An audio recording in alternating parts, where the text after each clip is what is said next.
গতকাল থেকে সোশ্যাল মিডিয়াতে দেখতে পাচ্ছি একজন হিন্দু পরিবার তাদের মেয়ে অন্য ধর্মে চলে যাওয়ার জন্য সেই ধর্মের বাবা মা অর্থাৎ হিন্দু ধর্মে থাকা বাবা মা তাদের অন্য ধর্মে চলে যাওয়া মেয়ের উদ্দেশ্যে পিণ্ডদান করছেন, মানে শেষকৃত্য সম্পন্ন করে দিচ্ছেন, অর্থাৎ তাদের চোখে তাদের কন্যা মারা গিয়েছেন।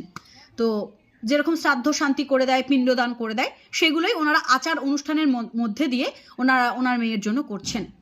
এই দৃশ্য অত্যন্ত ব্যাকুলতার সৃষ্টি করেছে হৃদয়ে, এই দৃশ্য অত্যন্ত কষ্ট, অত্যন্ত বেদনার সৃষ্টি করেছে হৃদয়ে, যে বাবা মা ঠিক কতখানি আঘাত পেয়ে এই জিনিসটা করেছেন। না, আমি এই বিষয়টা নিয়ে ব্যক্তিগত পরিসরে কোনো কথা বলতে চাই না, কেননা ব্যক্তিগত পরিসরে কোনো কথা বললেই আপনাদের মধ্যে কিছুজন আছেন যারা সংবিধানের কথা বলবেন, কিছুজন আছেন যারা অন্য বিষয় নিয়ে আমাকে তর্ক বিতর্কে জড়ানোর চেষ্টা করবেন।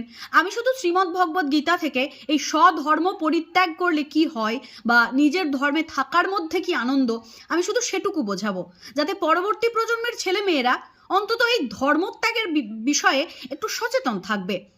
দেখুন, ভালোবাসা অপরাধ নয়, কিন্তু ভালোবাসার পূর্বে অবশ্যই যাচাই বাছাই এইটুকু করা উচিত যে তার ধর্মের যে আচার ব্যবহারগুলো বা খাদ্যাভ্যাসগুলো, বা অনেক ধর্মের দেখবেন অনেক রকম আচার বিচার থাকে, অনেক ধর্মের খাদ্যাভ্যাস অন্যরকম থাকে।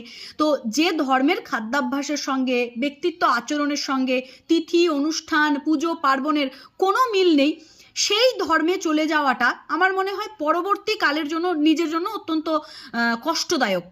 সেটা পরবর্তীকালে সে বুঝতে পারলেও, সে ফিল করতে পারলেও তার আর পথ থাকে না, এবং যেহেতু সে নিজে সিদ্ধান্ত নিয়ে জিনিসটা করেছে, তাই সে কাউকে কিছু বলতেও পারে না। তো এই নিয়ে ভগবান শ্রীকৃষ্ণ শ্রীমদ্ ভগবদ্ গীতার 3য় অধ্যায়ের 35তম শ্লোকে কি বলেছেন?